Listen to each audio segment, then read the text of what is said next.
وبما أني قادري أقول أدرك عبدك جيلاني أدرك عبدك جيلاني. الحمد لله الذي أبدع الأفلاك والأرضين، والصلاة والسلام على من كان نبيا وآدم بين الماء والطين، وعلى آله الطيبين وأصحابه المطهرين وعلماء أمته أجمعين، أما بعد، فأعوذ بالله من الشيطان الرجيم. بسم الله الرحمن الرحيم. كنتم خير أمة أخرجت للناس تأمرون بالمعروف وتنهون عن المنكر. صدق الله العظيم وصدق رسوله النبي الأمين الكريم، ونحن على ذلك لمن الشاهدين والشاكرين، والحمد لله رب العالمین. ممبر پاک پر جلوہ فرما علماء ذوی الاحترام، ائمہ کرام، شعراء اسلام، عمائدین قوم و ملت، بالخصوص شہزاد حضور تاج الشریعہ قاضی القضات فی الہند حضرت بابرکت علامہ مولانا الحاج الشاہ مفتی محمد اسجد رضا خان صاحب قبلہ قادری دامت برکاتہم العالیہ، شہزاد حضور صدر الشریعہ حضور محدث کبیر دامت برکاتہم العالیہ، السلام علیکم ورحمۃ اللہ تعالی وبرکاتہ. رفیقان محترم، حاضرین باوقار، آج کا یہ عظیم الشان اجلاس اور نور علی نور بز، جس میں ہم اور آپ شرکت کی سعادت حاصل کیے ہوئے ہیں، عالم اسلام کی اس عبقری شخصیت کی بارگاہ میں خراج عقیدت پیش کرنے کے لیے منعقد ہے، جس نے اپنے کردار و عمل کی پاکیزگی سے دنیا بھر کو متاثر کیا ہے، جس کے اندر اضافی خوبیاں بھی تھیں اور ذاتی کمالات بھی تھے. دونوں خوبیوں کا وہ عطر مجموعہ تھی شخصیت، جسے دنیا تاج الشریعہ کے لقب سے یاد کرتی ہے. آج ہندوستان بھر سے اہل ایمان کا کشا اس کی بارگاہ میں خراج محبت پیش کرنے کے لیے آنا، یہ خود اس بات کی دلیل ہے کہ رب قدیر نے اہل ایمان کے دلوں میں اس عظیم شخصیت کی محبت کا دیا. خدا کا شکر ہے کہ اس نے ہمارے ہاتھوں میں ایسی پاکیزہ ہستی کا دامن عطا کیا ہے. ہم اپنی قسمت پر ناز کریں کہ ہمارے ہاتھوں میں حضور تاج الشریعہ کے توسل سے سرکار مفتی اعظم ہند اور اعلی حضرت اور سلسلہ بسلسلہ سیدنا غوث اعظم تک تمام بزرگوں کا دامن ملا ہوا ہے. رب تعالی ان بزرگوں کے فیض و برکات سے ہم سب کو مالا مال فرمائے. میں دو چند منٹ کے لیے آپ کے درمیان ہوں. ابھی کاغذ دیکھا، نظام الاوقات جو بنا ہوا ہے اسٹیج پر، اس میں ایک لمبی فہرست علماء کرام اور خطباء کرام کی ہے. میرے نام کے ساتھ جڑا ہوا ہے حضور تاج الشریعہ اور باطل فرقوں کا رد. اس عنوان کے تحت مجھے کچھ دیر آپ کے درمیان رہنا ہے، مگر آئیے سب سے پہلے مصطفیٰ جان رحمت، سرور کائنات، فخر موجودات، علیہ تحیت و ثنا کی بارگاہ قدس میں درود و سلام کا نذران عقیدت پیش کریں اور پڑھیں۔ اللہم صلی علی سیدنا و مولانا محمد معدن الجود والکرم و آلہ الکرام اجمعین۔ حضرات، ہمیں یہ بتانے کی ضرورت نہیں ہے کہ دنیا میں بہت سی چیزیں ایسی ہیں جو ایک دوسرے کی ضد اور ایک دوسرے کے منافی اور مخالف ہیں، اور دونوں کا اجتماع اور اتحاد یہ ہو نہیں سکتا ہے۔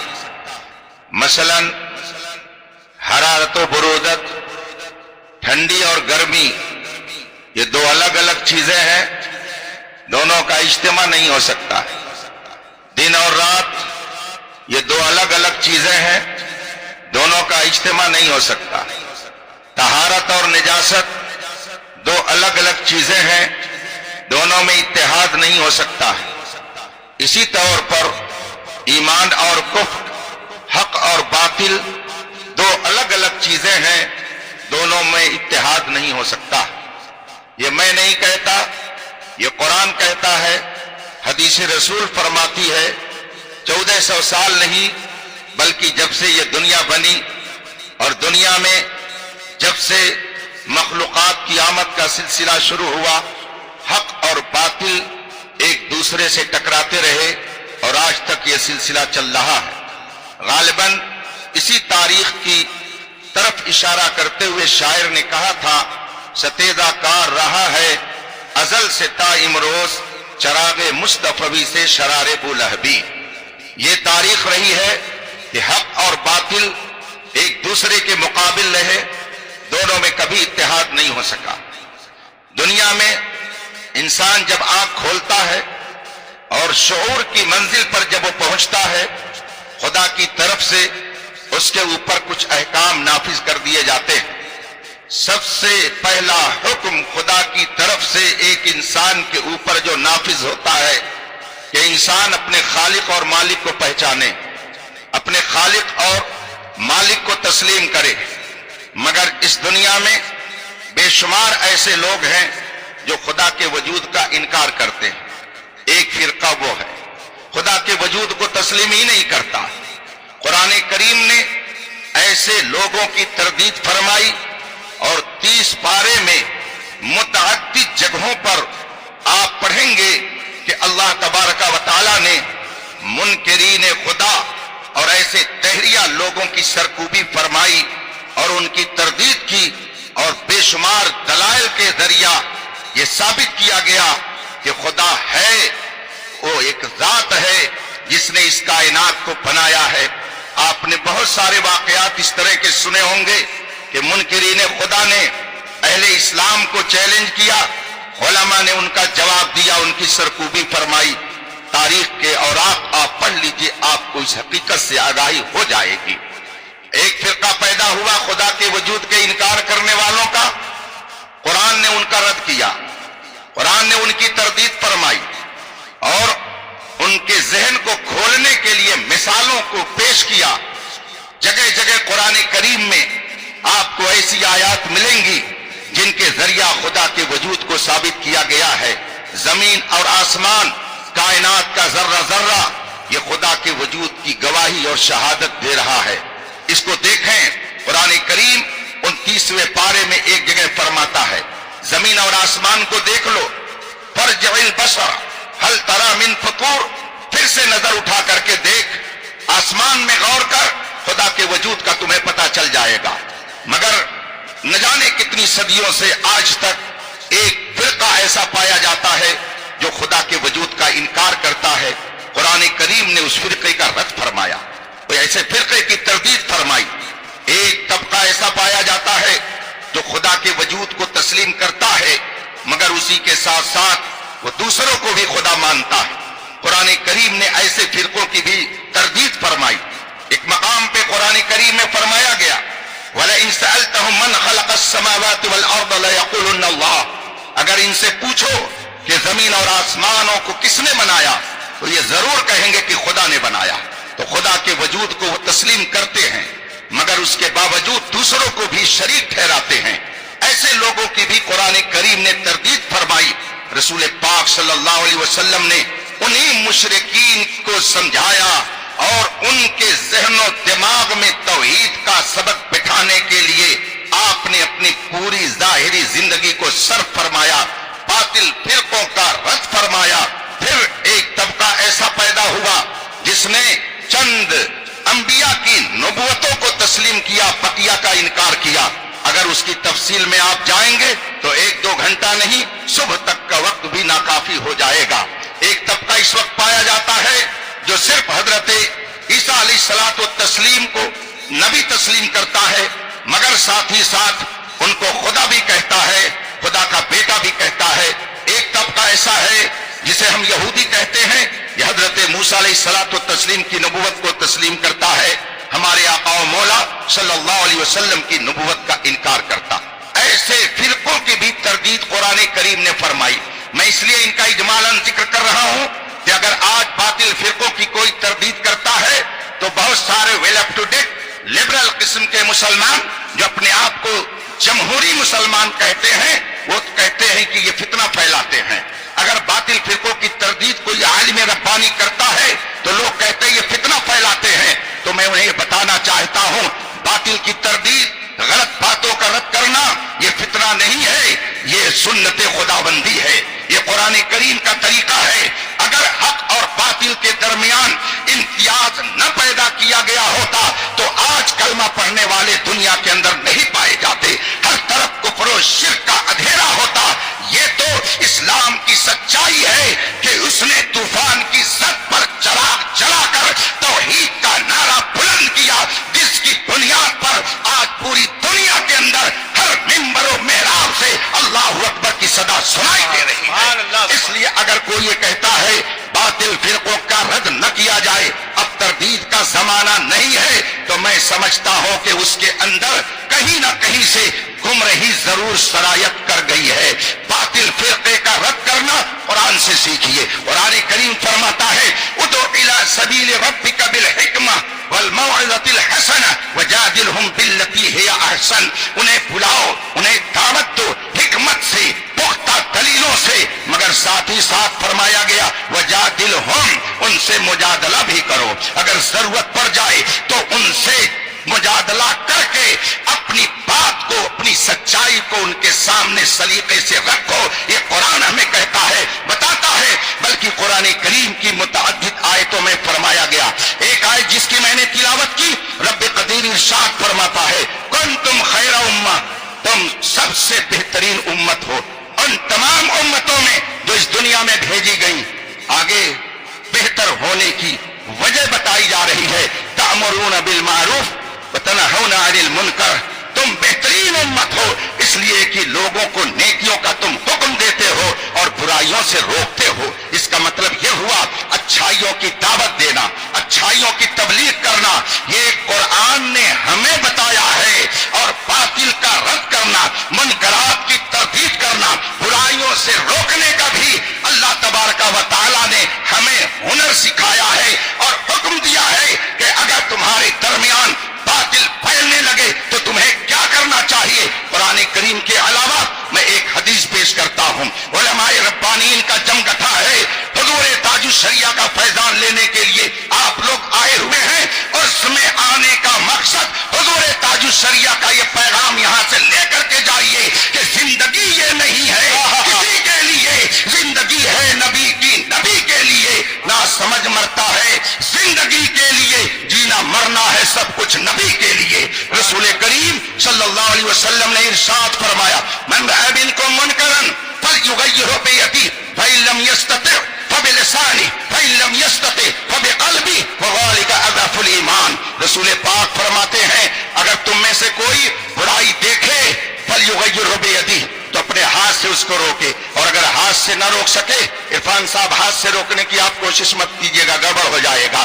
تو تم میں سے جو کوئی برائی دیکھے تو ہاتھ سے روکے، اور اگر ہاتھ سے روکنے کی استطاعت نہ رکھتا ہو تو اپنی زبان سے اس کی برائی کو بیان کر دے، اور اگر زبان سے بھی برا کہنے کی استطاعت اس کے اندر نہ ہو تو اپنے دل کے اندر اندر برا جانے، وذالک اضعف الایمان، اور یہ سب سے کمزور درجے کا ایمان ہے۔ اس سے پتہ چلا رسول پاک کی اس حدیث نے بیان کر دیا کہ اگر برائی ہو تو جتنی استطاعت اور طاقت ہو اس کے مطابق برائیوں کا خاتمہ کیا جائے گا، روکا جائے گا، اور علماء کی ذمہ داری تو اور زیادہ حدیث پاک میں بتا دی گئی ہے۔ چنانچہ رسول پاک ارشاد فرماتے ہیں اذا ظہرت الفتن او البدع فلیظہر العالم علمہ ومن لم یفعل عند ذلك فعلیہ لعنۃ اللہ والملائکہ والناس اجمعین لا يقبل اللہ منہ صرفا ولا عدلا۔ رسول پاک فرماتے ہیں جب گمراہی پھیلنے لگے، بدعتیں پھیلنے لگے، بدعقیدگی پھیلنے لگے، فتنے پھیلنے لگے،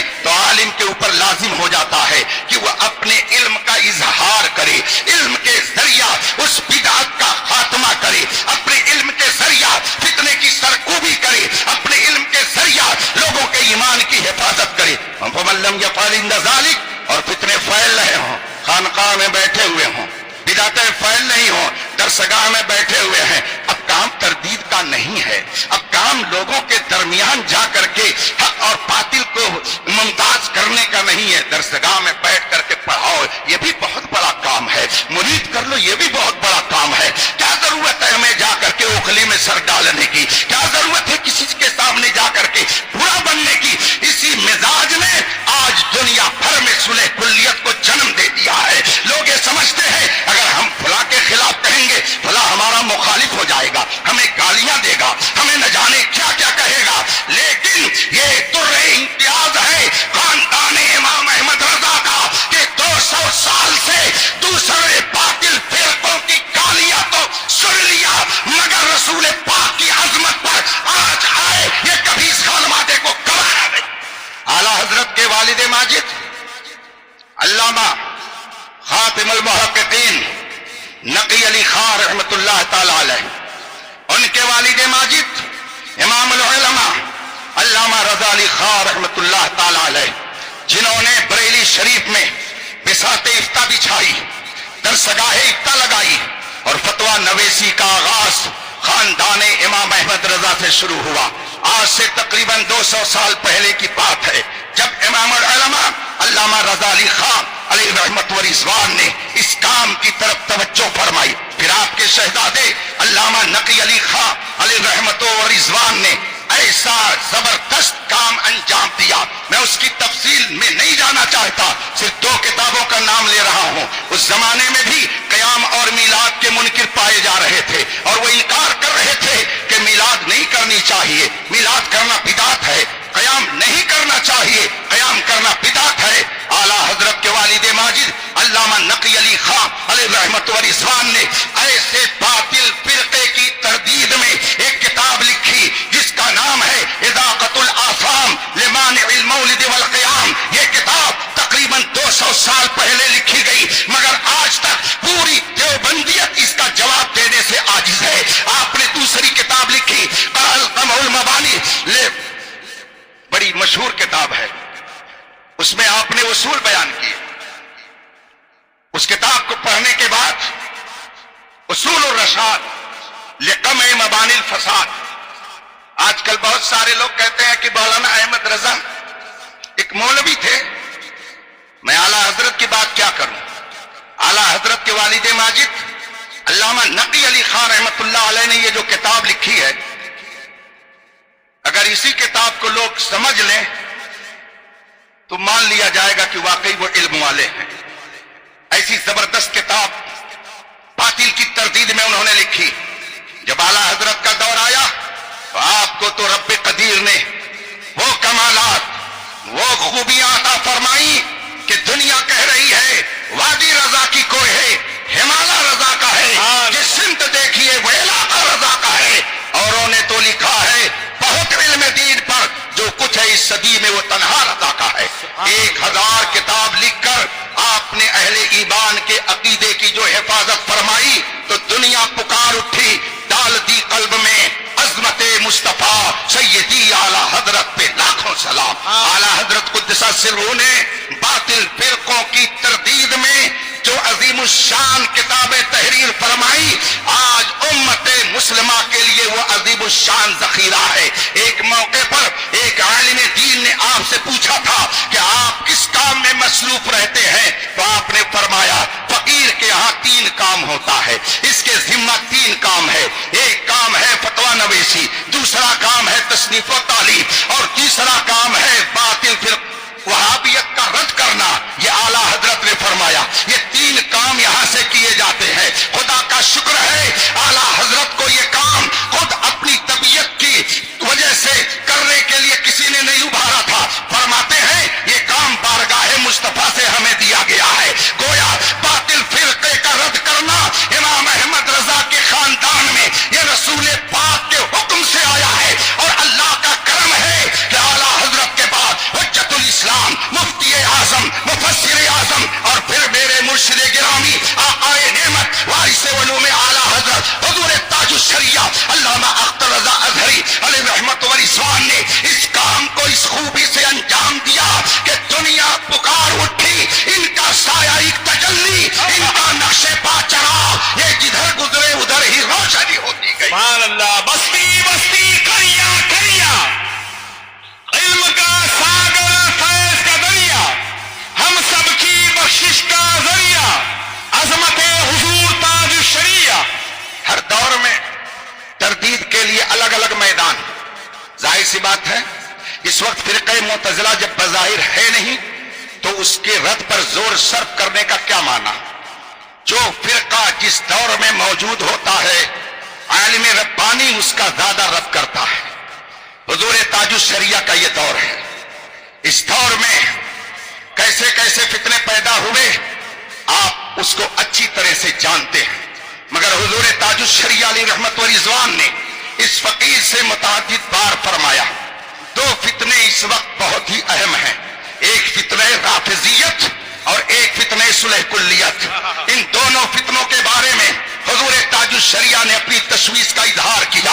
آج ہم یہ دیکھ رہے ہیں گاؤں گاؤں رافضیت پھیل رہی ہے، صلح کلیت کا حال یہ ہے کہ وہ خانقاہ میں گھس گئی، درسگاہ میں گھس گئی، پیروں کے دل و دماغ میں گھس گئی، اور تصوف کا ایک بہترین نام دے کر کے لوگوں کو اس کی طرف مائل کیا گیا، اور یہ ذہن دیا جا رہا ہے ہم صوفی ہیں، ہم کسی کو کچھ نہیں کہتے، ہم کسی کی مخالفت نہیں کرتے۔ اس طریقے سے آج نہ جانے کتنی خانقاہیں صلح کلیت کی گود میں چلی گئی۔ اے میرے مرشد تاج الشریعہ، آپ کی تربت پر رحمت و نور کی ہزاروں بارش ہو کہ آپ نے صلح کلیت کی تردید میں اپنی زبان کو جس طرح سے چلایا اس کا نتیجہ ہے کہ ہمارا ایمان چمکتا اور دمکتا دکھائی دے رہا ہے۔ نعرہ تکبیر، نعرہ رسالت، عظمت حضور تاج الشریعہ، عرف حضور تاج الشریعہ۔ آپ ایک شعر میں فرماتے ہیں صلح کلی نبی کا نہیں سنیوں، سچا سنی ہے مسلم نبی کے لیے، سچا سنی ہے مسلم نبی کے لیے۔ صلح کلی نبی کا نہیں ہو سکتا، صلح کلی اللہ و رسول کا نہیں ہو سکتا، جو طہارت و نجاست کو ایک کرے، جو ایمان اور کفر کو ایک بتائے، جس کے پیچھے چاہو نماز پڑھو۔ ایک تحریک چل رہی ہے، بلکہ اب تو نام بنام لوگ کہنے لگے ہیں کہ وہابی کی اقتدا کرنے میں کوئی حرج نہیں ہے، نام بنام کہنے لگے ہیں دیوبندی اگر آپ کی قربانی میں شریک ہو جائے تو کوئی حرج نہیں ہے۔ اے میرے تاج الشریعہ، نقاب رقلتیے اور ایسے صلح کلیوں کے لیے پھر کوئی ضرب کاری لگا کر کے ہم سب کے ایمان کی حفاظت کا سامان فراہم کیجیے۔ ہم یہ دیکھتے ہیں حضور تاج الشریعہ کا روپ لوگوں پر اتنا غالب تھا کہ ڈر کے مارے بہت سارے لوگ دبکے رہتے تھے، لیکن جو ہی تاج الشریعہ اس ظاہری دنیا سے تشریف لے گئے وہ سوراخ سے باہر آ کر کے ڈنک مارنے کا کام کرنے لگے۔ لیکن امام احمد رضا کا شعر سب کو جگانے کے لیے کافی ہے۔ سونا جنگل رات اندھیری چھائی بدلی کالی ہے، سونے والوں جاگتے رہیو چوروں کی رکھوالی ہے۔ حضور تاج الشریعہ اگرچہ ہماری ظاہری نگاہوں سے اوجھل ہے مگر جلوے تاج الشریعہ تو موجود ہے۔ الحمدللہ تجلیات تاج الشریعہ تو ہماری نگاہوں کے سامنے ہے۔ یہ بزرگ شخصیتیں، یہ حضور محدث کبیر، میں بہت سارے